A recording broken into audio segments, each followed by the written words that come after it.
Hello, and welcome to this Workforce ID Quick Start video.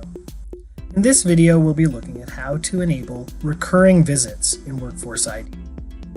To begin, navigate to the Settings area of Workforce ID and choose Visitor Manager.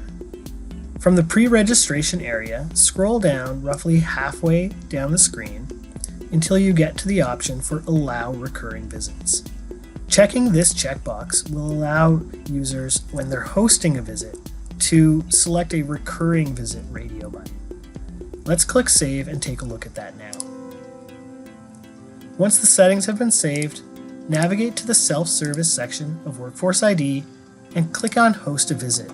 And you'll notice that underneath the Date and Time area, there's a new option for Recurring Visit. Clicking on Yes will allow the option to add custom recurrences or weekly recurrences to the visit that you're setting up.